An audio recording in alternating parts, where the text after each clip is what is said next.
اللہ تعالیٰ نے جب اپنے نبی کو پیش کیا دھن دولت پیش کیا تو انکار کر دیا، اور جب قوم نے پیش کیا انکار کر دیا کہ نہیں مجھے نہیں چاہیے۔ اللہ تعالیٰ نے پیش کیا، اب صفا پہاڑی پر کھڑے تھے تو آپ نے کہا جبریل آج تو آل رسول کے گھر میں ایک مٹھی جو نہیں پکانے کے لیے، ایک مٹھی آٹا نہیں پکانے کے لیے۔ تو ایک دم ایک دھماکہ ہوا اور اسرافیل علیہ السلام نازل ہوئے، ان کے ہاتھ میں تھال تھا اور وہ ریشمی رومال سے ڈھکا ہوا تھا۔ تو آپ نے آ کر عرض کی یا رسول اللہ ان ربک سمع کلامک وبعثنی الیک میں مفاتیح خزائن الارض، آپ کے رب نے آپ کی بات کو سنا ہے اور مجھے آپ کی خدمت میں ساری کائنات کے خزانوں کی چابیاں دے کر بھیجا ہے، اور مجھے کہا ہے کہ میں آپ کی خدمت میں پیش کروں کہ ان اسیر معک جبال تہامہ ذهبا وفضة وزمردا ویاقوتا فعلت، مجھے حکم دیا گیا ہے کہ عرب کے سارے پہاڑ سونا چاندی زمرد یاقوت بنا کے آپ کے ساتھ چلا دیے جائیں، اپنی جگہ نہیں کھڑے رہیں گے، آپ کے ساتھ ساتھ چلیں گے، جدھر آپ چلیں گے سونے چاندی کے پہاڑ آپ کے دائیں بائیں سفر کریں گے، عبدن رسولہ اور ملکن رسولہ۔ اب آپ ارشاد فرمائیں آپ کو بادشاہی چاہیے یا غلامی چاہیے؟ تو آپ نے فوراً فرمایا بل عبدن رسولہ، نہیں مجھے غلامی چاہیے، مجھے بادشاہی نہیں چاہیے۔ اس کے بعد ساری زندگی کبھی آپ نے ٹیک لگا کے روٹی نہ کھائی، چوکڑی مار کے کبھی کھانا نہ کھایا، کبھی بھی۔ ایک دفعہ اما عائشہ نے سامنے کھانا رکھا، طبیعت کچھ ناساز تھی کہ یا رسول اللہ آپ ٹیک لگا لیں، تو آپ نے بیٹھے بیٹھے سر زمین پہ رکھ دیا سجدے کی حالت میں، کہا نہیں عائشہ میں غلام ہوں، میں غلاموں کی طرح کھاؤں گا، میں نہیں ٹیک لگا کے کھاؤں گا، میں نے اللہ سے غلامی کو چاہا تھا، میں اللہ کو غلام بن کے دکھاؤں گا۔ تو کیا بتایا کہ پیسے سے دین نہیں آتا۔ پھر قوم کٹھی ہوئی، وہ اس کو روکو، اس نے تو ہمارا نعت کا بند کر دیا ہے، ہم کیا کریں۔ تو عتبہ بن ربیعہ ان کا تم جانتے ہو میں سب سے زیادہ سمجھدار بھی ہوں اور شعر و سحر کو جانتا بھی ہوں، حسب نسب بھی جانتا ہوں، میں جا کے محمد سے بات کرتا ہوں۔ تو ٹھیک ہے عتبہ تم ہی جا کے بات کرو۔ تو عتبہ آیا، ہمارے نبی پاک صلی اللہ تعالی وسلم اس وقت تشریف فرما تھے حرم میں، ان کے پاس آ کر بیٹھ گیا تو کہنے لگا محمد تم اچھے ہو کہ تیرا باپ؟ آپ خاموش رہے۔ کہ تم اچھے ہو تیرا دادا؟ آپ خاموش رہے۔ انت خیر ام عبداللہ؟ فسکت۔ انت خیر ام عبد المطلب؟ فسکت۔ اس سے یہ ثابت ہوا کہ اعتراض کا جواب نہیں دینا چاہیے، چپ ہو جانا چاہیے، سوال کا جواب دینا چاہیے، اعتراض کا جواب نہیں دینا چاہیے، کیونکہ اعتراض کرنے والا سمجھنے کے لیے بات نہیں کر رہا ہوتا، وہ الجھانے کے لیے بات کر رہا ہوتا ہے۔ اس لیے ہم کہتے ہیں بھائی الجھو نہیں، مناظرہ نہ کرو، جھگڑو مت، چپ ہو جاؤ، چپ ہونے سے بھی بڑے کام بن جاتے ہیں۔ پھر وہ کہنے لگا مجھے یہ بتا فرقت دیننا شتمت آلہتنا وعبت دیننا وفرقت بیننا، تو نے یہ کیا کر دیا؟ تو نے ہمارا دین برباد کیا، باپ دادے کو تم نے گمراہ کہا اور بھائی کو سے تو نے جدا کر دیا، تو اس سے کیا چاہتا ہے؟ بادشاہی چاہتا ہے؟ انما ان کنت تريد به ملکا ملکناک علی رؤوسنا، اگر تو بادشاہی چاہتا ہے تو ہم تجھے بادشاہ بناتے ہیں۔ ان کنت تريد به الشرف، اگر تو چودراہٹ چاہتا ہے تو لا نقطع امرا دونک، تیرے بغیر کوئی مشورے سے کام نہیں کریں گے۔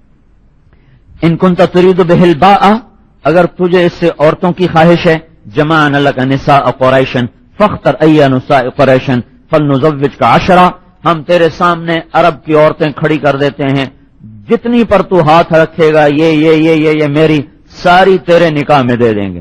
ان کنت تريد به المال جمعنا لك اموالنا حتى تكون اغنى قریش مالا، اور اگر سب کچھ سے تو پیسے چاہتا ہے تو ہم تیرے سامنے سونے چاندی کے ڈھیر لگا دیتے ہیں، تو بول تو چاہتا کیا ہے؟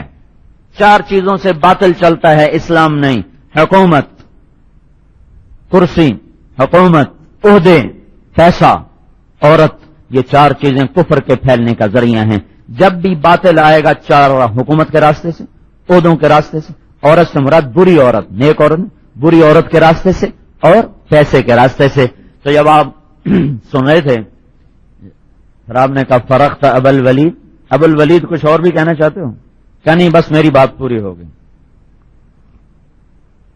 تو میں تمہیں اپنی سناؤں تو سناؤ۔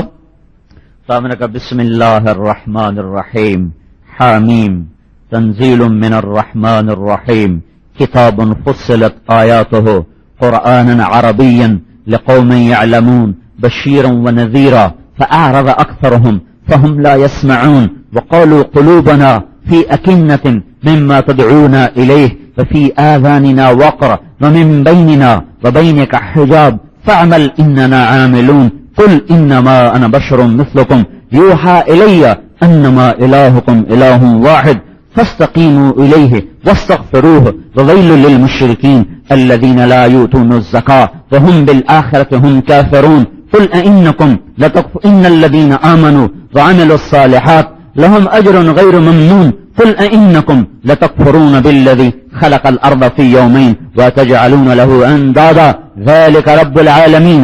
اتبا کا رنگ بدل رہا تھا اور ایسے ایسے کانپ رہا تھا.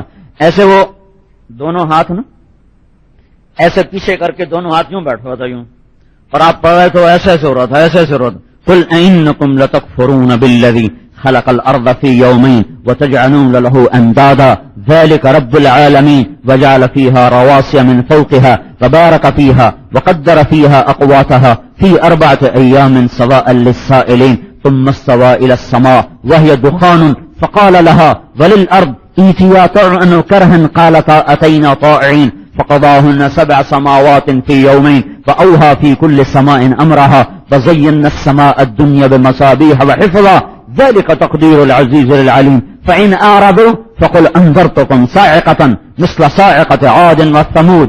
جب آپ نے یہ آیت پڑھی اگر تم نہیں مانتے ہو تو تیار ہو جاؤ ان بجلیوں کے لیے, اس صاعقہ لیے, اس کڑک کے لیے جو عاد و ثمود پہ چمکی اور کڑکی اور برسی.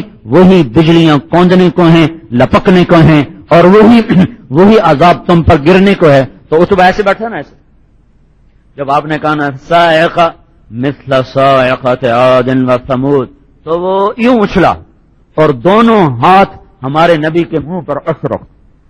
تجھے قسم ہے خون کی, تجھے قسم ہے رشتہ داری کی, آگے کچھ نہ کہنا, آگے کچھ نہ کہنا.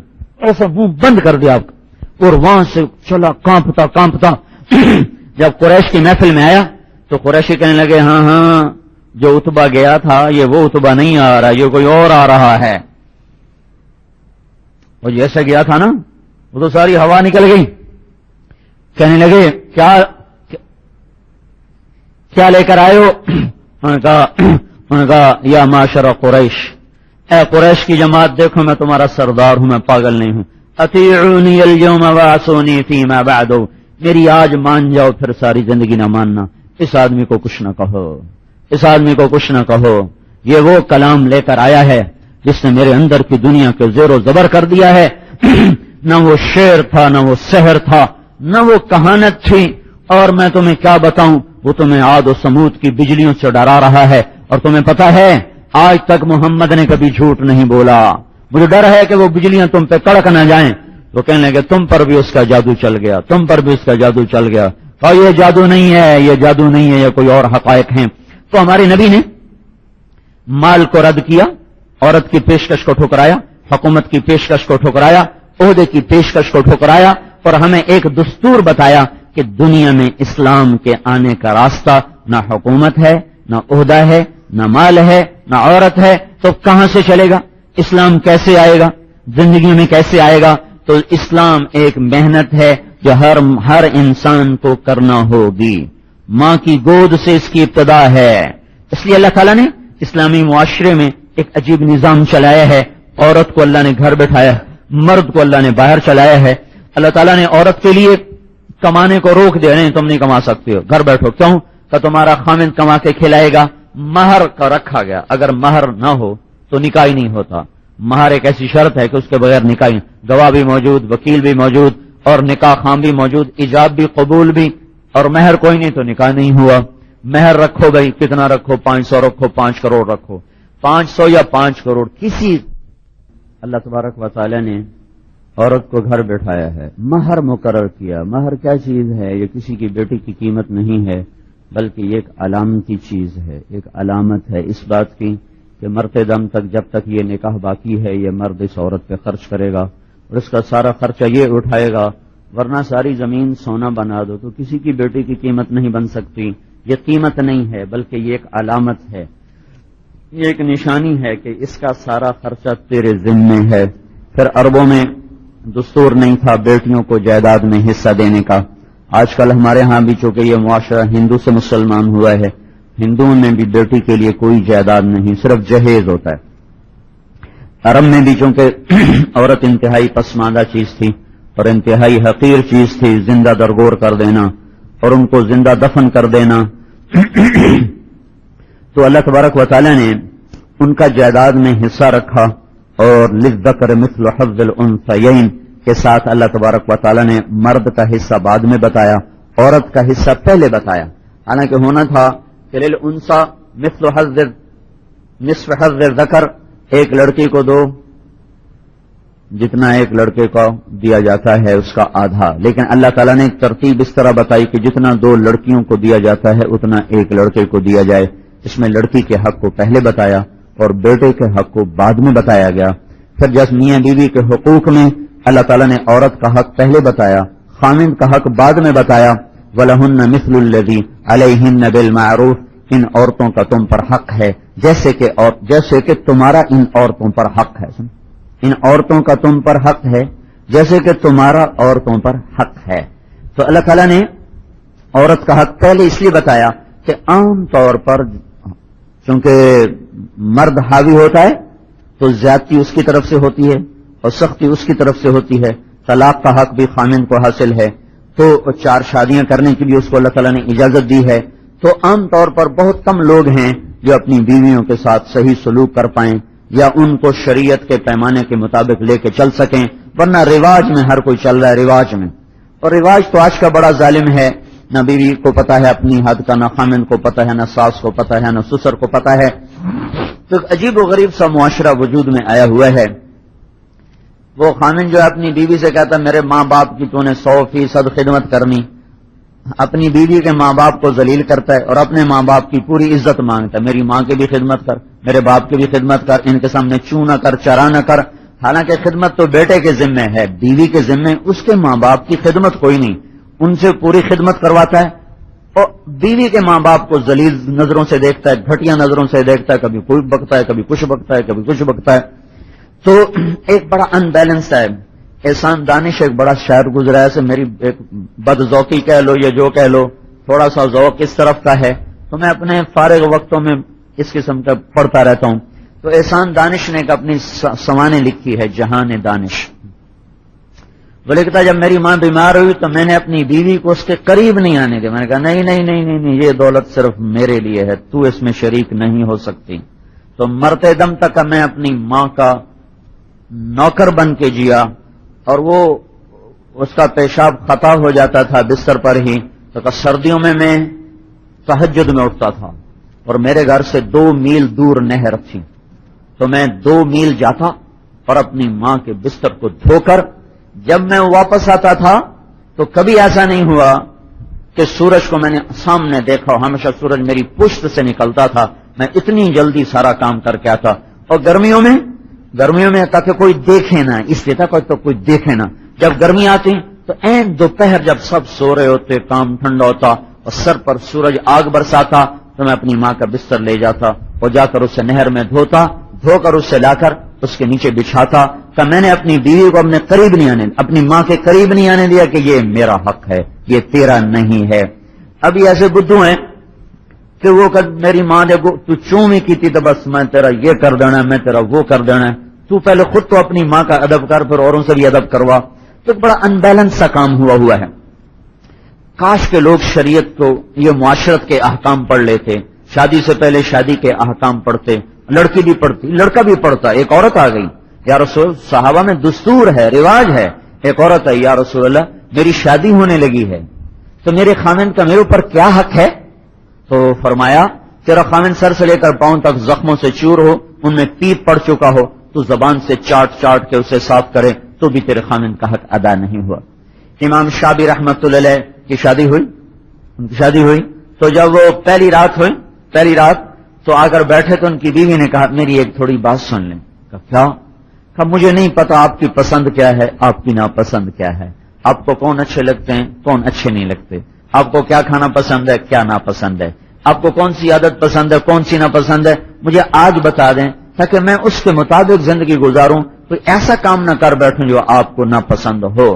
فرمانے لگے 27 سال وہ میرے ساتھ زندہ رہی، کبھی اف تک بھی ہمارے درمیان نہ ہوئی، کبھی اف تک بھی ہمارے درمیان نہ ہوئی. یہ ایک زمانہ تھا جب لوگ شریعت کو، احکام کو سیکھتے تھے اب ایک معاشرت ہے، شیخوں کی اپنی ہے، راجپوتوں کی اپنی ہے، ارائیوں کی اپنی ہے، پنجابیوں کی اپنی ہے، پٹھانوں کی اپنی ہے، سندھیوں کی اپنی ہے، بلوچوں کی اپنی ہے، اس میں سب چکی میں پس رہے ہیں، کچھ پتہ نہیں اللہ نے کیا کہا، اللہ کے نبی نے کیا کہا، اللہ کے رسول نے کیا کہا، کچھ پتہ کوئی نہیں۔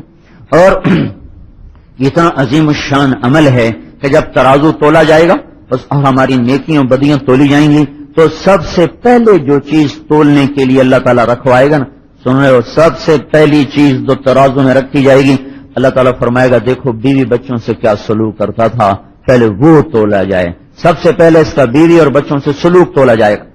تو اللہ تعالیٰ نے عورت کو گھر میں پابند کیا اور مرد کے ذمے لگائے اس کو خرچہ دو۔ بعض مرد ہوتے ہیں بیوی کے ہاتھ میں 1 روپیہ نہیں پکڑا شاید تینوں کی چاہیے، اور اس پر اتنی بد اعتمادی ہوتی ہے کہ وہ زندگیاں ٹوٹ پھوٹ کے رہ جاتی ہیں۔ اللہ تعالیٰ کے نبی خرچہ اپنی بیویوں کے ہاتھ میں دیتے، لو جیسے مرضی خرچ کرو۔ ایک معاشرت ہے، آپ نے کہا جب گھر لوٹ کے آؤ کبھی خالی ہاتھ نہ آؤ، ضرور کوئی تحفہ ہدیہ اپنی بیوی بچوں کے لیے لے کے آؤ، اور کچھ نہیں ملتا تو کچھ پتھر ہی اٹھا کے لے آؤ۔ خالی ہاتھ گھر میں مت داخل ہو، اگر کہیں سفر سے آئے ہو خالی ہاتھ مت آؤ، اگر رات کو لوٹ کے آؤ تو گھر مت جاؤ، باہر سو جاؤ، صبح گھر جاؤ، اپنے گھر والوں کو تکلیف نہ دو۔ کہ اتنی خوبصورت زندگی بتائی ہے، اتنی خوبصورت زندگی سمجھائی گئی ہے۔ حیات الصحابہ کی جلد ثانی ہے ہی ساری معاشرت پر، آدھی سے زیادہ معاشرت پر اب پڑھتا ہی کوئی نہیں، ذرا گشت کرنے کو ہی سارا دین سمجھا ہوا ہے۔ تو میرے بھائیو، اللہ تعالیٰ نے مرد کے ذمے کیا جاؤ اس کو لا کے دو، گھر بٹھاؤ۔ اب یہ کیا کریں؟ اس کے ذمے اللہ تعالیٰ نے نسل کا تیار کرنا، بڑا مشکل سبق عورت کو دیا ہے، نسل کو تیار کرنا، ایک قوم کو تیار کرنا، بچوں کی تربیت اور پرورش کرنا، اس لحاظ سے 15 سال میں اسے اس قابل بنانا کہ جب 15 سال میں اس پر شریعت لاگو ہو تو یہ اللہ کا کوئی حکم توڑنے والا نہ ہو اور اللہ کی کوئی شریعت کے خلاف چیز کرنے والا نہ ہو، ہر فرض کو پورا کر رہا ہو، ہر حرام کو چھوڑ رہا ہو۔ 15 سال اللہ دیتا ہے، 11 سال 12 سال لڑکی کے لیے ہیں، 15 سال لڑکے کے لیے ہیں، تب کرو اب اس پر جان مارو، اور تمہیں روٹی بھی ملے گی، کپڑا بھی ملے گا، خرچہ بھی ملے گا، اور آپ نے فرمایا کہ ان پر اپنی وسعت کے مطابق خرچ کرو، اور آپ نے فرمایا یہ دنیا ایک مختصر سا ساز و سامان ہے، اس میں سب سے بہترین جو سامان ہے وہ نیک عورت ہے، وہ نیک بیوی ہے، جو اس کائنات کا سب سے اعلیٰ ساز و سامان ہے۔ اور اللہ تعالیٰ نے فرمایا کہ من آیاتہ ان خلق لکم من انفسکم ازواجا لتسکنوا الیہا، ہم نے تمہیں مرد عورت بنایا اور تمہیں آپس میں جوڑا جوڑا بنا کے نکاح کے بندھن میں تمہیں باندھا تاکہ تم سکون حاصل کر سکو۔ سکون کیسے آتا ہے؟ وہ پیسے سے نہیں آتا، وہ اچھے اخلاق سے سکون آتا ہے، اور محبت کے بول سے سکون آتا ہے، ایک دوسرے پر اعتماد کرنے سے سکون پیدا ہوتا ہے۔ جب وہ اپنی جگہ شک، وہ اپنی جگہ شک، وہ اپنی جگہ ٹائٹ کرے، وہ اپنی جگہ ٹائٹ کرے، اللہ تعالیٰ کے نبی نے فرمایا اپنی وسعت کے مطابق ان پر خرچ کرو، اپنی وسعت کے مطابق ان کو دو، اور فارغ کر دیا اس کو۔ کیا کرو بھائی؟ ایک نسل تیار کرو جو اللہ اس کے رسول کی غلامی پر چلنے والی ہو اور اس کے مطابق زندگی گزارنے والی ہو۔ گھر میں صرف روٹی پکانا تو عورت کے ذمہ کوئی نہیں، شرعن عورت کے ذمہ روٹی پکانا ہے ہی کوئی نہیں، وہ احسان ہے اگر پکا کے دے دے، تو پھر روٹی پکانا بھی ذمہ کوئی نہیں، تو بے اس کے ذمہ ہے کیا؟ کام اتنا مشکل ہے کہ وہ پس کے رہ جائے اگر کرے، چونکہ کرتی نہیں ہے، اس لیے وہ اور بکھیڑوں میں پھنس کے الجھ کے رہ گئی ہیں۔ مشکل ترین کام اللہ نے دیا ہے، اس بچے کو 15 سال تک ایسے تیار کرو کہ گناہوں سے نفرت کرنے والا ہو، نیکی سے محبت کرنے والا ہو، بڑے چھوٹے کا ادب مقام پہچاننے والا ہو۔ اس بچی کو ایسا حیا سکھاؤ کہ جس گھر میں جائے وہ گھر جنت بن جائے، جس گھر میں جائے وہاں کی راحت بن جائے، وہاں کی ٹھنڈک بن جائے۔ یہ نہیں کہ جاندے نہ لیکے چھکے، اے ہن تو میرا، ہن تو پیو دا بھی نہیں، تو ماں دا بھی نہیں، ہن تو صرف ہے ہی میرا۔ ایسی بیٹیاں نہ تیار کرو کہ جو اوروں کے لیے کانٹے بن جائیں، ایسی اولاد نہ تیار کرو جو اوروں کی بیٹیوں کو زیر و زبر کر کے، ان کو زخمی کر کے اپنے خامد ہونے کا حق جتاتے پھریں، بلکہ سیکھو حسن اخلاق سیکھو، سہنا سکھاؤ، چپ رہنا سکھاؤ، وہ تربیت دو کہ جس سے یہ ایک خوبصورت معاشرے کا فرد بن سکیں. تو اللہ تبارک و تعالیٰ نے عجیب عجیب، ایک درہم ہے جو آدمی اللہ کے راستے میں خرچ کرتے ہیں، ایک درہم ہے جو آدمی صدقہ کرتا ہے، ایک درہم ہے جو آدمی اپنے بچوں پر خرچ کرتا ہے. جو ہمارے نوجوان وہ تبلیغ میں لگاتے ہیں اور بچوں کو تنگی دیتے ہیں، تبلیغ میں لگاتے ہیں بچوں کو تنگی دیتے ہیں، ان بیچاروں کو یہ نہیں پتا کہ گھر پہ خرچ کرنے کی اللہ تعالیٰ نے کیا کیا فضیلت رکھی ہے، اور اپنی بیویوں کو سکھ دینے کی اللہ تعالیٰ نے کیا کیا فضیلت رکھی ہے.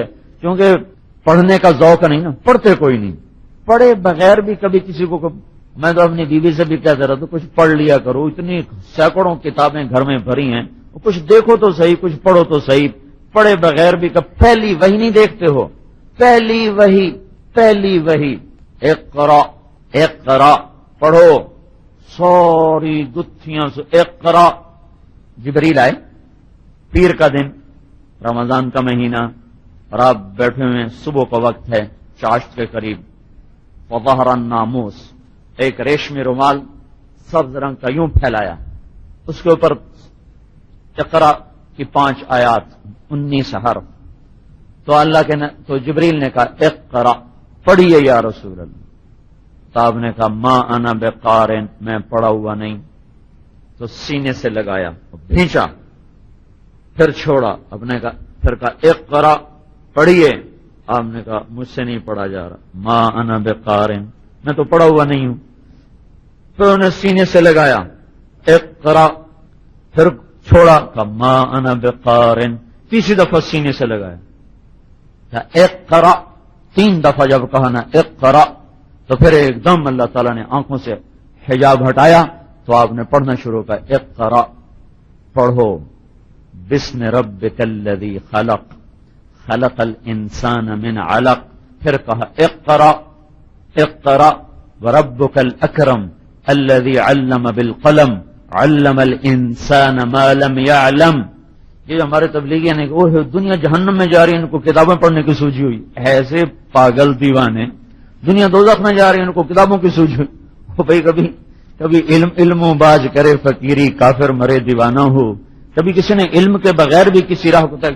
اور یہ جو تاجر ہیں، ان کو تو پیسہ کمانے سے فرصت کوئی نہیں، انہوں نے خاک پڑھنا ہے، بس صرف نوائے وقت پڑھ لیتے ہیں یا جنگ پڑھ لیتے ہیں بس. اس کے علاوہ ان کو بھی نہ کوئی ذوق، نہ شوق، نہ خوف کہ کچھ تو پڑھیں. کہ 5 دفعہ آیا ہے پہلا حکم اقرا، پہلا جبریل بولے، پھر کہا اقرا، پھر بولے اقرا. تیسری دفعہ آپ کا پڑھنا شروع ہو گیا. پھر قرآن بولا اقرا، پڑھو، بسم ربک الذی خلق، اپنے رب کی مدد کے ساتھ یا اپنے رب کے نام کے ساتھ، دونوں میں دونوں مطلب کے ساتھ آ رہی. اپنے رب کی مدد کے ساتھ یا اپنے رب کی برکت والے نام کے ساتھ پڑھو. اس امت کو پہلا حکم ہی پڑھنے کا ملا ہے. بسم ربک الذی خلق خلق الانسان من علق، جس نے تمہیں ایک لوتھڑے سے پیدا کیا. پھر اللہ نے کہا اقرا، پڑھ، وربک الاکرم، تیرا رب اکرم ہے. اکرم کسے کہتے ہیں؟ جو کسی کی محنت سے زائد اس کو صلہ دے، اس کو کہتے ہیں اکرم. جو کسی کی محنت سے بڑھ کے صلہ دے اس کو کہتے ہیں اکرم. تو اللہ تعالیٰ یوں کہہ رہا ہے اگر تم پڑھو گے تو میں تم پر علم کے وہ دروازے کھولوں گا جس کا تم سوچ اور تصور بھی نہیں کر سکتے ہو. وہ تمہارے دہانے کھلتے چلے جائیں گے معرفت کے. تم پڑھو صحیح. کیوں؟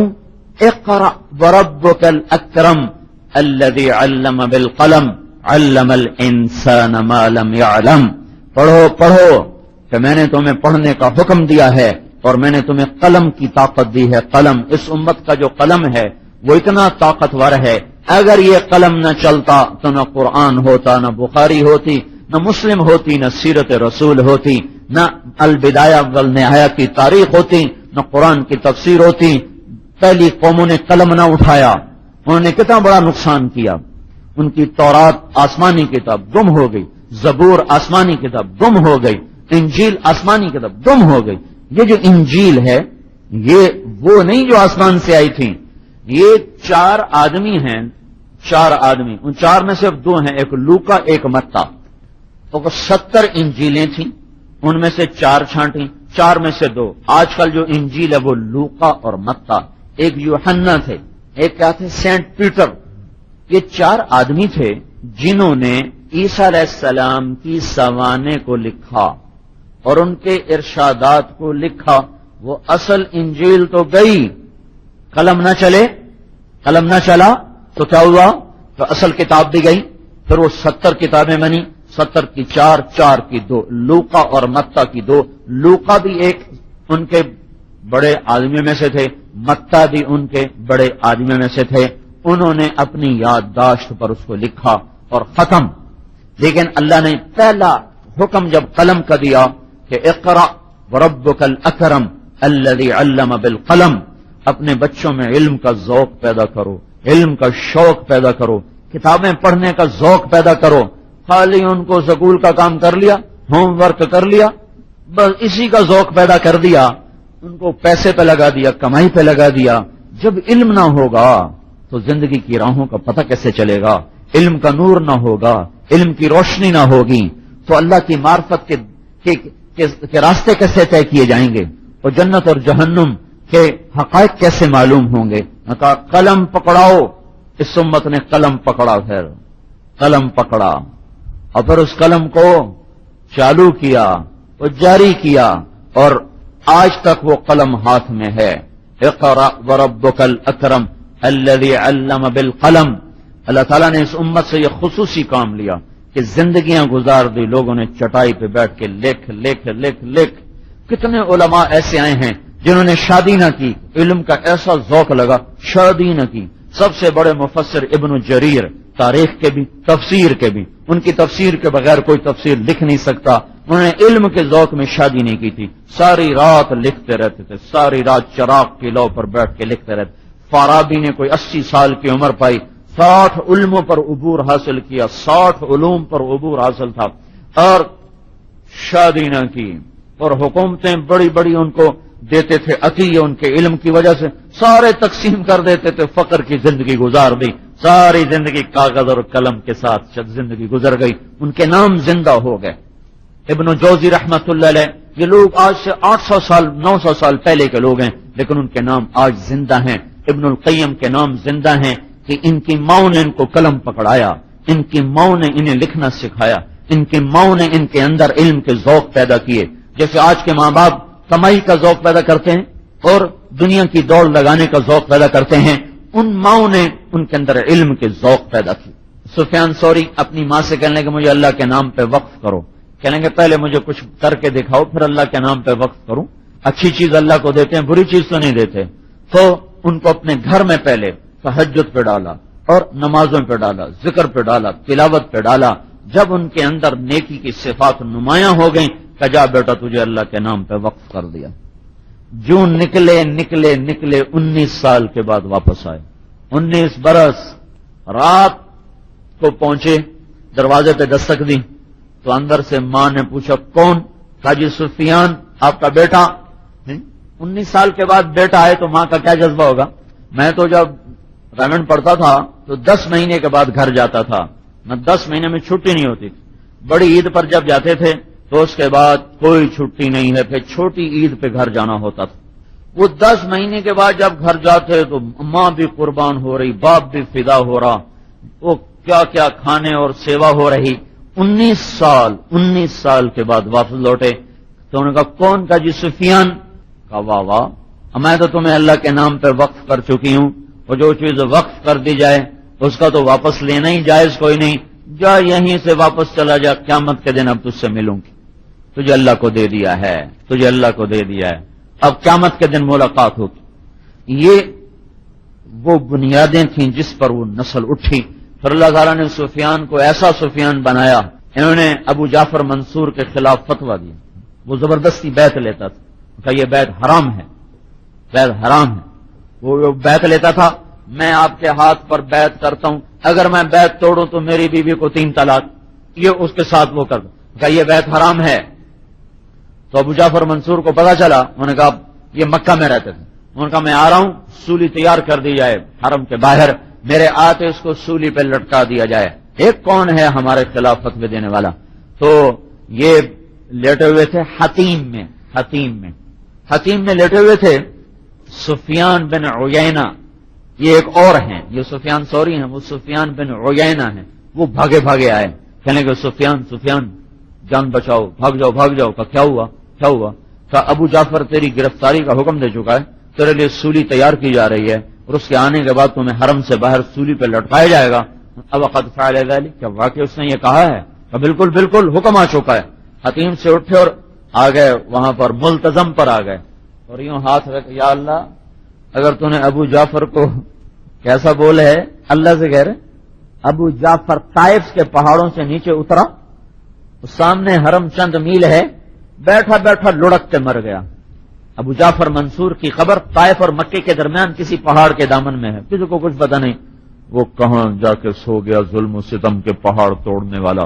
تو اللہ تعالیٰ نے عورت کو گھر بٹھایا ہے، بیکار نہیں، برتن دھونے کے لیے نہیں، کپڑے دھونے کے لیے نہیں، یہ اضافی کام ہے، عورتوں کے اضافی کام ہے، ذمے کوئی نہیں ہے۔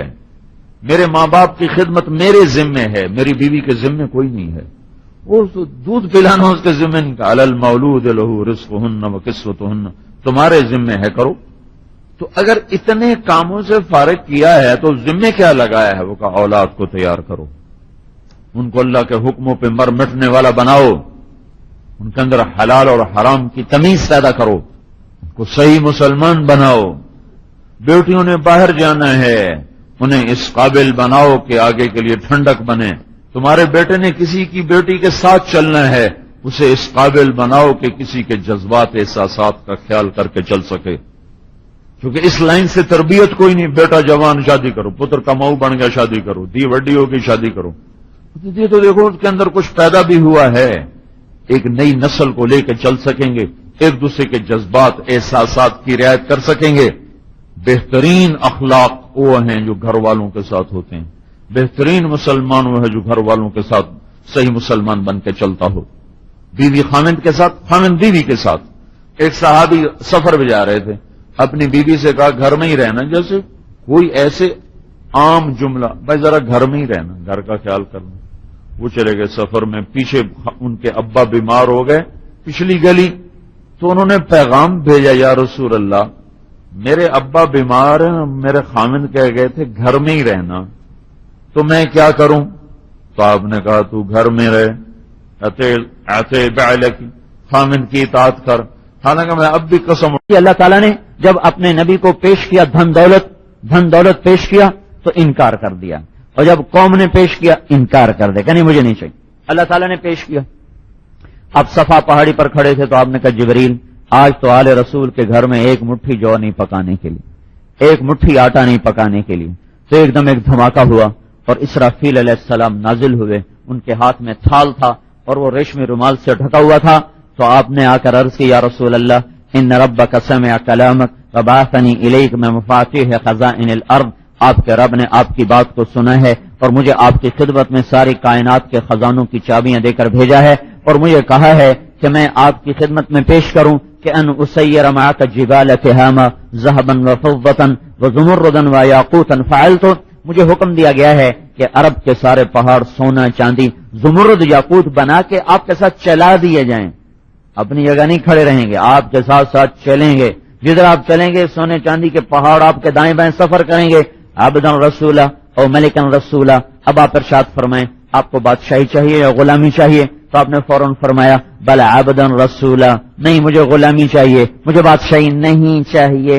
اس کے بعد ساری زندگی کبھی آپ نے ٹیک لگا کے روٹی نہ کھائی، چوکڑی مار کے کبھی کھانا نہ کھایا، کبھی بھی۔ ایک دفعہ اما عائشہ نے سامنے کھانا رکھا، طبیعت کچھ ناساز تھی، کہ یا رسول اللہ آپ ٹیک لگا لیں، تو آپ نے بیٹھے بیٹھے سر زمین پہ رکھ دیا سجدے کی حالت میں، کہا نہیں عائشہ میں غلام ہوں، میں غلاموں کی طرح کھاؤں گا، میں نہیں ٹیک لگا کے کھاؤں گا، میں نے اللہ سے غلامی کو چاہا تھا، میں اللہ کو غلام بن کے دکھاؤں گا۔ تو کیا بتایا کہ پیسے سے دین نہیں آتا۔ پھر قوم کٹھی ہوئی، وہ اس کو روکو، اس نے تو ہمارا نعت کا بند کر دیا ہے، ہم کیا کریں؟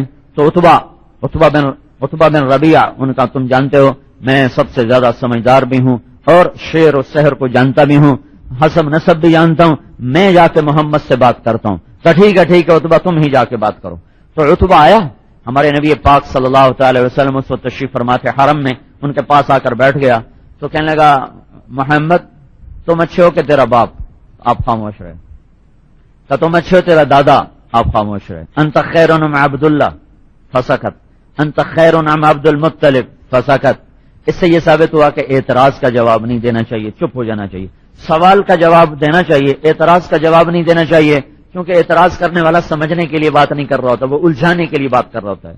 اس لیے ہم کہتے ہیں بھائی الجھو نہیں، مناظرہ نہ کرو، مناظرہ نہ کرو، جھگڑو مت، چپ ہو جاؤ. چپ ہونے سے بھی بڑے کام بن جاتے ہیں. پھر وہ کہنے لگا مجھے یہ بتا، فرقت دیننا، شتمت آلہتنا، وعبت دیننا، وفرقت بیننا. تو نے یہ کیا کر دیا؟ تو نے ہمارا دین برباد کیا، باپ دادے کو تم نے گمراہ کہا، اور بھائی بھائی کو سے تو نے جدا کر دیا. تو اس سے کیا چاہتا ہے؟ بادشاہی چاہتا ہے؟ انما ان کنت تريد به ملکا ملکناک علی رؤوسنا. اگر تو بادشاہی چاہتا ہے تو ہم تجھے بادشاہ بناتے ہیں. ان کنت تريد به الشرف، اگر تو چودراہٹ چاہتا ہے تو لا نقطع امرا دونک، تیرے بغیر کوئی مشورے سے کام نہیں کریں گے. ان کنت تريد به الباء، اگر تجھے اس سے عورتوں کی خواہش ہے، جمعنا لك نساء قریش فاختر ای نساء قریش فلنزوجک 10، ہم تیرے سامنے عرب کی عورتیں کھڑی کر دیتے ہیں، جتنی پر تو ہاتھ رکھے گا یہ میری ساری تیرے نکاح میں دے دیں گے.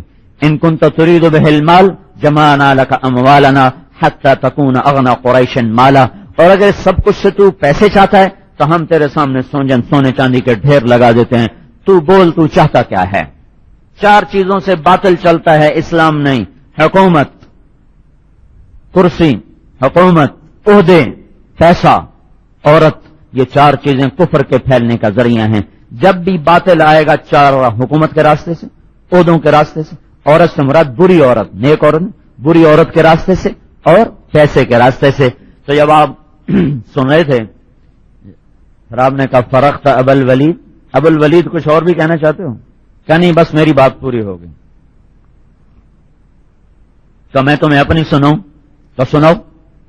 تو آپ نے کہا بسم اللہ الرحمن الرحیم، حامیم تنزیل من الرحمن الرحیم، کتاب فصلت آیاتہ قرآنا عربیا لقوم یعلمون بشیرا ونذیرا فأعرض أكثرهم فهم لا يسمعون وقالوا قلوبنا في أكنة مما تدعونا إليه ففي آذاننا وقر ومن بيننا وبينك حجاب فاعمل إننا عاملون قل إنما أنا بشر مثلكم يوحى إلي أنما إلهكم إله واحد فاستقيموا إليه واستغفروه وويل للمشركين الذين لا يؤتون الزكاة وهم بالآخرة هم كافرون قل أئنكم إن الذين آمنوا وعملوا الصالحات لهم أجر غير ممنون قل أئنكم لتكفرون بالذي خلق الأرض في يومين وتجعلون له أندادا. کہ تمہارا ان عورتوں پر حق ہے، ان عورتوں کا تم پر حق ہے جیسے کہ تمہارا عورتوں پر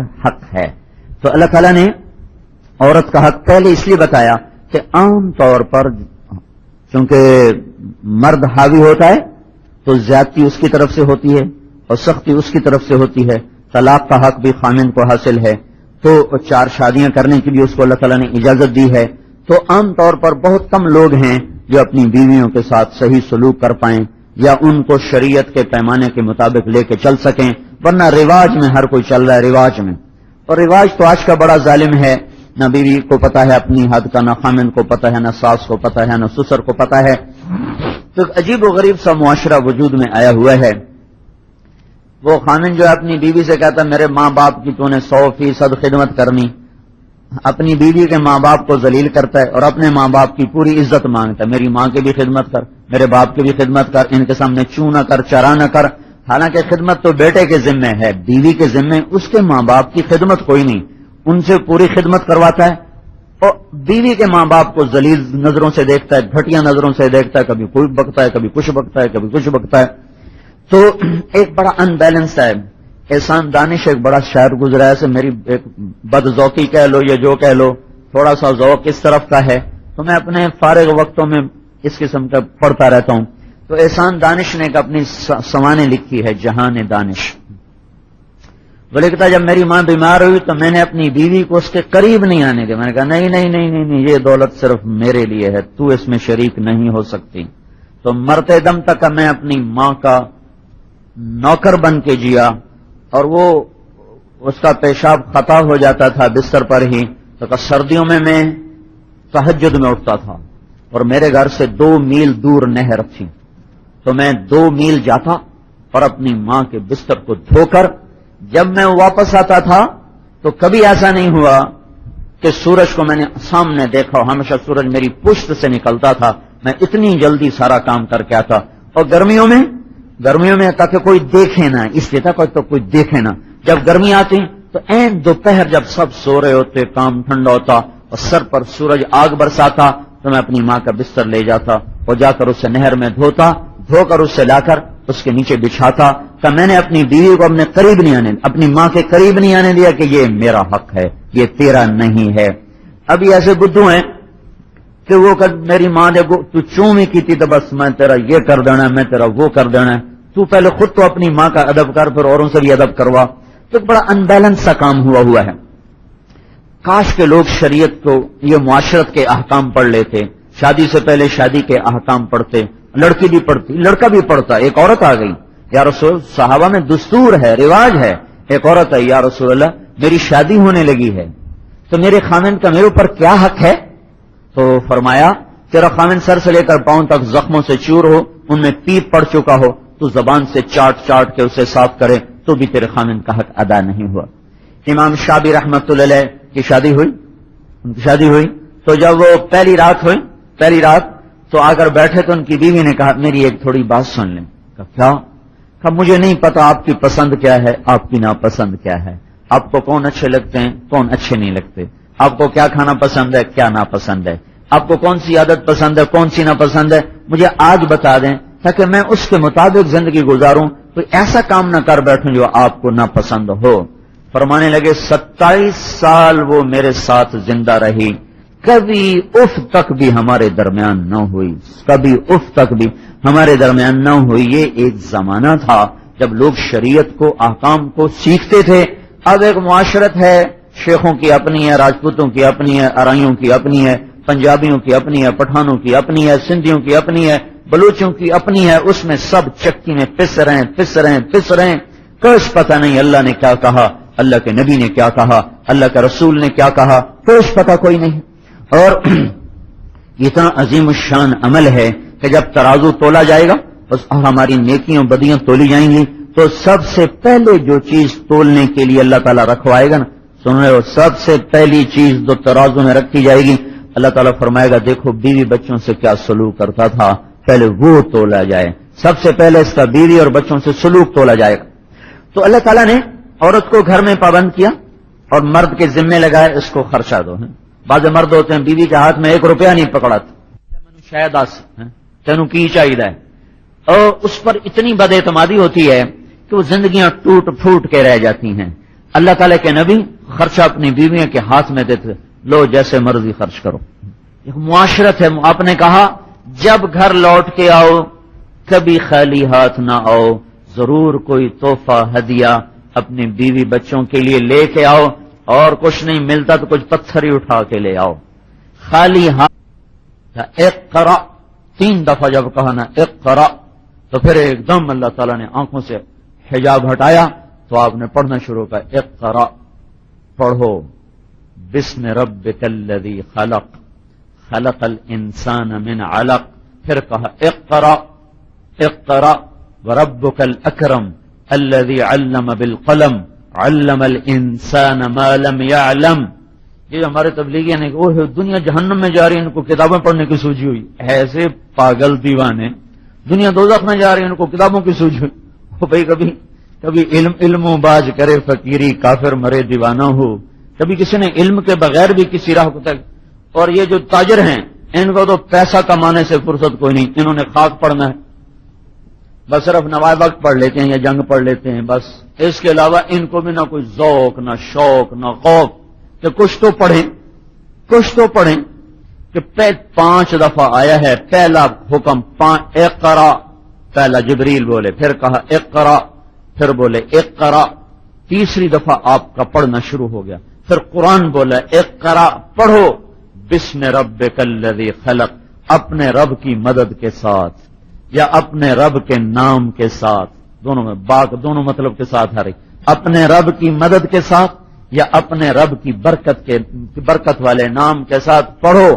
اس امت کو پہلا حکم ہی پڑھنے کا ملا ہے، بسم ربک الذی خلق خلق الانسان من علق، جس نے تمہیں ایک لوتھڑے سے پیدا کیا۔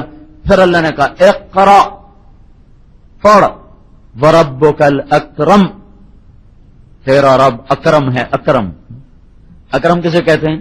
جو کسی کی محنت سے زائد اس کو صلہ دے، اس کو کہتے ہیں اکرم۔ جو کسی کی محنت سے بڑھ کے صلہ دے اس کو کہتے ہیں اکرم۔ تو اللہ تعالیٰ یوں کہہ رہا ہے اگر تم پڑھو گے تو میں تم پر علم کے وہ دروازے کھولوں گا جس کا تم سوچ اور تصور بھی نہیں کر سکتے ہو، وہ تمہارے دہانے کھلتے چلے جائیں گے معرفت کے۔ تم پڑھو صحیح، پڑھو صحیح۔ کیوں؟ اقرأ وربک الاکرم الذی علم بالقلم علم الانسان ما لم يعلم۔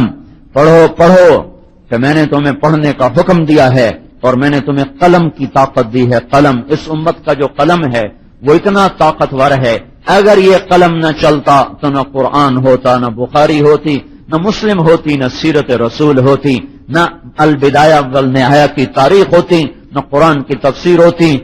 پہلی قوموں نے قلم نہ اٹھایا، انہوں نے کتنا بڑا نقصان کیا۔ ان کی تورات آسمانی کتاب گم ہو گئی، زبور آسمانی کتاب گم ہو گئی، انجیل آسمانی کتاب گم ہو گئی۔ یہ جو انجیل ہے یہ وہ نہیں جو آسمان سے آئی تھی، یہ 4 آدمی ہیں، 4 آدمی، ان 4 میں صرف 2 ہیں، ایک لوکا ایک متا۔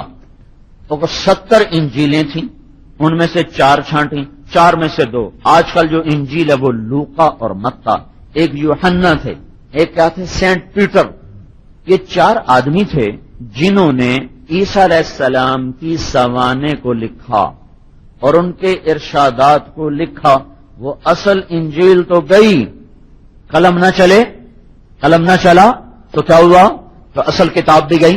پھر وہ 70 کتابیں بنی، 70 کی 4، 4 کی 2، لوکا اور متا کی 2۔ لوکا بھی ایک ان کے بڑے آدمیوں میں سے تھے، متا بھی ان کے بڑے آدمیوں میں سے تھے۔ انہوں نے اپنی یادداشت پر اس کو لکھا اور ختم۔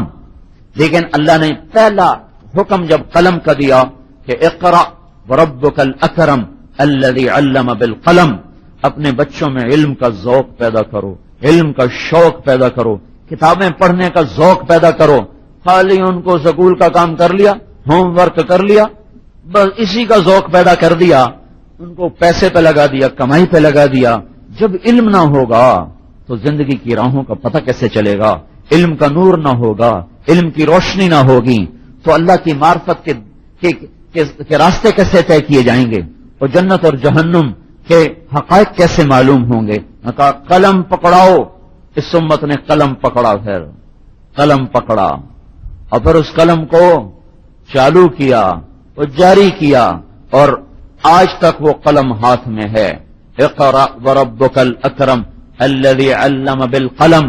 اللہ تعالیٰ نے اس امت سے یہ خصوصی کام لیا کہ زندگیاں گزار دی لوگوں نے چٹائی پہ بیٹھ کے لکھ لکھ لکھ لکھ۔ کتنے علماء ایسے آئے ہیں جنہوں نے شادی نہ کی، علم کا ایسا ذوق لگا، شادی نہ کی۔ سب سے بڑے مفسر ابن جریر، تاریخ کے بھی تفسیر کے بھی، ان کی تفسیر کے بغیر کوئی تفسیر لکھ نہیں سکتا۔ انہوں نے علم کے ذوق میں شادی نہیں کی تھی، ساری رات لکھتے رہتے تھے، ساری رات چراغ کی لو پر بیٹھ کے لکھتے رہتے۔ فارابی نے کوئی 80 سال کی عمر پائی، 60 علموں پر عبور حاصل کیا، 60 علوم پر عبور حاصل تھا اور شادی۔ ذالک رب العالمین، عتبہ کا رنگ بدل رہا تھا اور ایسے ایسے کانپ رہا تھا، ایسے وہ دونوں ہاتھ نا ایسے پیچھے کر کے دونوں ہاتھ یوں بیٹھا ہوا تھا یوں، اور آپ پڑھ رہے تو ایسے ایسے ہو رہا تھا، ایسے ایسے ہو رہا تھا۔ قل انکم لتکفرون بالذی خلق الارض في يومين وتجعلون له اندادا ذلك رب العالمين وجعل فيها رواسي من فوقها وبارك فيها وقدر فيها اقواتها في 4 ايام سواء للسائلين ثم استوى الى السماء وهي دخان فقال لها وللارض ائتيا طوعا كرها قالتا اتينا طائعين فقضاهن 7 سماوات في يومين فاوحى في كل سماء امرها وزينا السماء الدنيا بمصابيح وحفظا ذلك تقدير العزيز العليم فإن أعرضوا فقل أنذرتكم صاعقة مثل صاعقة عاد وثمود۔ جب آپ نے یہ آیت پڑھی اگر تم نہیں مانتے ہو تو تیار ہو جاؤ ان بجلیوں کے لیے، اس صاعقہ کے لیے، اس کڑک کے لیے جو عاد و سمود پہ چمکی اور کڑکی اور برسی. وہی بجلیاں کوندنے کو ہیں، لپکنے کو ہیں، اور وہی عذاب تم پر گرنے کو ہے. تو اتبا ایسے بیٹھا نا، ایسے جب آپ نے کہا نا صاعقہ مثل صاعقۃ عاد و ثمود، تو وہ یوں اچھلا اور دونوں ہاتھ ہمارے نبی کے منہ پر اثر. تجھے قسم ہے خون کی، تجھے قسم ہے رشتہ داری کی، آگے کچھ نہ کہنا، آگے کچھ نہ کہنا. ایسا منہ بند کر دیا آپ کا، اور وہاں سے چلا کانپتا کانپتا. جب قریش کی محفل میں آیا تو قریشی کہنے لگے ہاں ہاں جو اتبا گیا تھا یہ وہ اتبا نہیں آ رہا، یہ کوئی اور آ رہا ہے. وہ جیسے گیا تھا نا وہ تو ساری ہوا نکل گئی. کہنے لگے کیا لے کر آئے ہو؟ انہوں نے کہا یا معاشر قریش، اے قریش کی جماعت دیکھو میں تمہارا سردار ہوں، میں پاگل نہیں ہوں. اطیعونی اليوم وعصونی فیما بعد، میری آج مان جاؤ پھر ساری زندگی نہ ماننا. اس آدمی کو کچھ نہ کہو، اس آدمی کو کچھ نہ کہو. یہ وہ کلام لے کر آیا ہے جس نے میرے اندر کی دنیا کے زیر و زبر کر دیا ہے. نہ وہ شعر تھا، نہ وہ سحر تھا، نہ وہ کہانت تھی. اور میں تمہیں کیا بتاؤں، وہ تمہیں عاد و سمود کی بجلیوں سے ڈرا رہا ہے. اور تمہیں پتا ہے آج تک محمد نے کبھی جھوٹ نہیں بولا. مجھے ڈر ہے کہ وہ بجلیاں تم پہ کڑک نہ جائیں. وہ کہنے لگے تم پر بھی اس کا جادو چل گیا، تم پر بھی اس کا جادو چل گیا. اور یہ جادو نہیں ہے، یہ جادو نہیں ہے، یہ کوئی اور حقائق ہیں. تو ہمارے نبی نے مال کو رد کیا، عورت کی پیشکش کو ٹھکرایا، حکومت کی پیشکش کو ٹھکرایا، عہدے کی پیشکش کو ٹھکرایا، اور ہمیں ایک دستور بتایا کہ دنیا میں اسلام کے آنے کا راستہ نہ حکومت ہے، نہ عہدہ ہے، نہ مال ہے، نہ عورت ہے. تو کہاں سے چلے گا اسلام؟ کیسے آئے گا زندگی میں؟ کیسے آئے گا؟ تو اسلام ایک محنت ہے جو ہر انسان کو کرنا ہوگی. ماں کی گود سے اس کی ابتدا ہے. اس لیے اللہ تعالیٰ نے اسلامی معاشرے میں ایک عجیب نظام چلایا ہے. عورت کو اللہ نے گھر بٹھایا، مرد کو اللہ نے باہر چلایا ہے. اللہ تعالیٰ نے عورت کے لیے کمانے کو روک دیا، نہیں تم نہیں کما سکتے ہو، گھر بیٹھو. کیوں؟ کہ تمہارا خامند کما کے کھلائے گا. مہر کا رکھا گیا، اگر مہر نہ ہو تو نکاح نہیں ہوتا. مہر ایک ایسی شرط ہے کہ اس کے بغیر نکاح، گواہ بھی موجود، وکیل بھی موجود، اور نکاح خام بھی موجود، ایجاب بھی قبول بھی. اور مہر کوئی نہیں تو نکاح نہیں ہوا. مہر رکھو بھائی، کتنا رکھو؟ 500 رکھو، 5 کروڑ رکھو، 500 یا 5 کروڑ کسی. اللہ تبارک و تعالی نے عورت کو گھر بٹھایا ہے، مہر مقرر کیا. مہر کیا چیز ہے؟ یہ کسی کی بیٹی کی قیمت نہیں ہے، بلکہ یہ ایک علامتی چیز ہے، ایک علامت ہے اس بات کی کہ مرتے دم تک جب تک یہ نکاح باقی ہے یہ مرد اس عورت پہ خرچ کرے گا اور اس کا سارا خرچہ یہ اٹھائے گا. ورنہ ساری زمین سونا بنا دو تو کسی کی بیٹی کی قیمت نہیں بن سکتی. یہ قیمت نہیں ہے بلکہ یہ ایک علامت ہے، یہ ایک نشانی ہے کہ اس کا سارا خرچہ تیرے ذمے ہے. پھر عربوں میں دستور نہیں تھا بیٹیوں کو جائیداد میں حصہ دینے کا. آج کل ہمارے ہاں بھی چونکہ یہ معاشرہ ہندو سے مسلمان ہوا ہے، ہندوؤں میں بھی بیٹی کے لیے کوئی جائیداد نہیں، صرف جہیز ہوتا ہے. عرب میں بھی چونکہ عورت انتہائی پسماندہ چیز تھی اور انتہائی حقیر چیز تھی، زندہ درگور کر دینا اور ان کو زندہ دفن کر دینا. تو اللہ تبارک و تعالی نے ان کا جائیداد میں حصہ رکھا اور للذکر مثل حظ الانثیین کے ساتھ اللہ تبارک و تعالی نے مرد کا حصہ بعد میں بتایا، عورت کا حصہ پہلے بتایا. حالانکہ ہونا تھا کہ للانثی مثل حظ نصف حظ الذکر، ایک لڑکی کو دو جتنا ایک لڑکے کو دیا جاتا ہے اس کا آدھا. لیکن اللہ تعالیٰ نے ایک ترتیب اس طرح بتائی کہ جتنا 2 لڑکیوں کو دیا جاتا ہے اتنا ایک لڑکے کو دیا جائے. اس میں لڑکی کے حق کو پہلے بتایا اور بیٹے کے حق کو بعد میں بتایا گیا. پھر جس میاں بیوی کے حقوق میں اللہ تعالیٰ نے عورت کا حق پہلے بتایا، خامند کا حق بعد میں بتایا. وَلَهُنَّ مِثْلُ الَّذِي عَلَيْهِنَّ بِالْمَعْرُوفِ، ان عورتوں کا تم پر حق ہے جیسے کہ رات گھر میں مت داخل ہو. اگر کہیں سفر سے آئے ہو خالی ہاتھ مت آؤ. اگر رات کو لوٹ کے آؤ تو گھر مت جاؤ، باہر سو جاؤ. صبح گھر جاؤ، اپنے گھر والوں کو تکلیف نہ دو. کہ اتنی خوبصورت زندگی بتائی ہے، اتنی خوبصورت زندگی سمجھائی گئی ہے.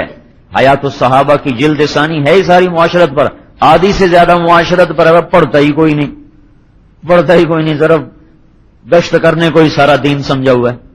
تو میرے بھائیو، اللہ تعالیٰ نے مرد کے ذمے کیا جاؤ اس کو لا کے دو، گھر بٹھاؤ. اب یہ کیا کریں؟ یہ کیا کریں؟ اس کے ذمے اللہ تعالیٰ نے نسل کا تیار کرنا بڑا مشکل سبق عورت کو دیا ہے. نسل کو تیار کرنا، ایک قوم کو تیار کرنا، بچوں کی تربیت اور پرورش کرنا، اس لحاظ سے 15 سال میں اسے اس قابل بنانا کہ جب 15 سال میں اس پر شریعت لاگو ہو تو یہ اللہ کا کوئی حکم توڑنے والا نہ ہو اور اللہ کی کوئی شریعت کے خلاف چیز کرنے والا نہ ہو، ہر فرض کو پورا کر رہا ہو، ہر حرام کو چھوڑ رہا ہو. 15 سال اللہ دیتا ہے. 11 سال 12 سال لڑکی کے لیے ہیں، 15 سال لڑکے کے لیے ہیں کہ کرو اب اس پر جان مارو. اور تمہیں روٹی بھی ملے گی، کپڑا بھی ملے گا، خرچہ بھی ملے گا. اور آپ نے فرمایا کہ ان پر اپنی وسعت کے مطابق خرچ کرو. اور آپ نے فرمایا یہ دنیا ایک مختصر سا ساز و سامان ہے، اس میں سب سے بہترین جو سامان ہے وہ نیک عورت ہے، وہ نیک بیوی ہے جو اس کائنات کا سب سے اعلیٰ ساز و سامان ہے. اور اللہ تعالیٰ نے فرمایا کہ من آیاتہ ان خلق لکم من انفسکم ازواجا لتسکنوا الیہا، ہم نے تمہیں مرد عورت بنایا اور تمہیں آپس میں جوڑا جوڑا بنا کے نکاح کے بندھن میں تمہیں باندھا تاکہ تم سکون حاصل کر سکو. سکون کیسے آتا ہے؟ وہ پیسے سے نہیں آتا، وہ اچھے اخلاق سے سکون آتا ہے اور محبت کے بول سے سکون آتا ہے. ایک دوسرے پر اعتماد کرنے سے سکون پیدا ہوتا ہے. جب وہ اپنی جگہ شک، وہ اپنی جگہ شک، وہ اپنی جگہ ٹائٹ کرے، وہ اپنی جگہ ٹائٹ کرے. اللہ تعالیٰ کے نبی نے فرمایا اپنی وسعت کے مطابق ان پر خرچ کرو، اپنی وسعت کے مطابق ان کو دو اور فارغ کر دیا اس کو. کیا کرو بھائی؟ ایک نسل تیار کرو جو اللہ اس کے رسول کی غلامی پر چلنے والی ہو اور اس کے مطابق زندگی گزارنے والی ہو. گھر میں صرف روٹی پکانا تو عورت کے ذمہ کوئی نہیں، شرعن عورت کے ذمہ روٹی پکانا ہے ہی کوئی نہیں. وہ احسان ہے اگر پکا کے دے دے، تو پھر روٹی پکانا بھی ذمہ کوئی نہیں، تو بے اس کے ذمہ ہے کیا؟ کام اتنا مشکل ہے کہ وہ پس کے رہ جائے، پس کے رہ جائے. اگر کرے، چونکہ کرتی نہیں ہے اس لیے وہ اور بکھیڑوں میں پھنس کے الجھ کے رہ گئی ہیں. مشکل ترین کام اللہ نے دیا ہے. اس بچے کو 15 سال تک ایسے تیار کرو کہ گناہوں سے نفرت کرنے والا ہو، نیکی سے محبت کرنے والا ہو، بڑے چھوٹے کا ادب مقام پہچاننے والا ہو. اس بچی کو ایسا حیا سکھاؤ کہ جس گھر میں جائے وہ گھر جنت بن جائے، جس گھر میں جائے وہاں کی راحت بن جائے، وہاں کی ٹھنڈک بن جائے. یہ نہیں کہ جان دینا لیکے چھکے اے ہوں تو میرا ہوں تو پیو دا بھی نہیں، تو ماں دا بھی نہیں، ہوں تو صرف ہے ہی میرا. ایسی بیٹیاں نہ تیار کرو کہ جو اوروں کے لیے کانٹے بن جائیں. ایسی اولاد نہ تیار کرو جو اوروں کی بیٹیوں کو زیر و زبر کر کے ان کو زخمی کر کے اپنے خامد ہونے کا حق جتاتے پھریں. بلکہ سیکھو حسن اخلاق سیکھو، سہنا سکھاؤ، چپ رہنا سکھاؤ. وہ تربیت دو کہ جس سے یہ ایک خوبصورت معاشرے کا فرد بن سکیں. تو اللہ تبارک و تعالیٰ نے عجیب ایک درہم ہے جو آدمی اللہ کے راستے میں خرچ کرتے ہیں، ایک درہم ہے جو آدمی صدقہ کرتا ہے، ایک درہم ہے جو آدمی اپنے بچوں پر خرچ کرتا ہے. جو ہمارے نوجوان وہ تبلیغ میں لگاتے ہیں اور بچوں کو تنگی دیتے ہیں، تبلیغ میں لگاتے ہیں بچوں کو تنگی دیتے ہیں. ان بیچاروں کو یہ نہیں پتا کہ گھر پہ خرچ کرنے کی اللہ تعالیٰ نے کیا کیا فضیلت رکھی ہے اور اپنی بیویوں کو سکھ دینے کی اللہ تعالیٰ نے کیا کیا فضیلت رکھی ہے. کیونکہ پڑھنے کا ذوق نہیں نا، پڑھتے کوئی نہیں، پڑھے بغیر بھی کبھی کسی کو میں تو اپنی بیوی سے بھی کہتا رہا تو کچھ پڑھ لیا کرو، اتنی سینکڑوں کتابیں گھر میں بھری ہیں، کچھ دیکھو تو صحیح، کچھ پڑھو تو صحیح. پڑھے بغیر بھی پہلی وہی نہیں دیکھتے ہو، پہلی وہی اقرا پڑھو، سوری گتھیاں سے اقرا. جبریل آئے پیر کا دن، رمضان کا مہینہ، اور آپ بیٹھے ہوئے صبح کا وقت ہے، چاشت کے قریب. وظہر الناموس، ایک ریشمی رومال سبز رنگ کا یوں پھیلایا، اس کے اوپر اقرا کی 5 آیات، 19 حرف. تو جبریل نے کہا اقرا، پڑھیے یا رسول اللہ. تو آپ نے کہا ما انا بقارن، میں پڑھا ہوا نہیں. تو سینے سے لگایا، کھینچا، پھر چھوڑا. اب نے کہا، پھر کہا اقرا، پڑھیے. آپ نے کہا مجھ سے نہیں پڑھا جا رہا، ما انا بقارن، میں تو پڑھا ہوا نہیں ہوں. پھر انہیں سینے سے لگایا اقرا، پھر چھوڑا، کہا ما انا بقارن. تیسری دفعہ سینے سے لگایا.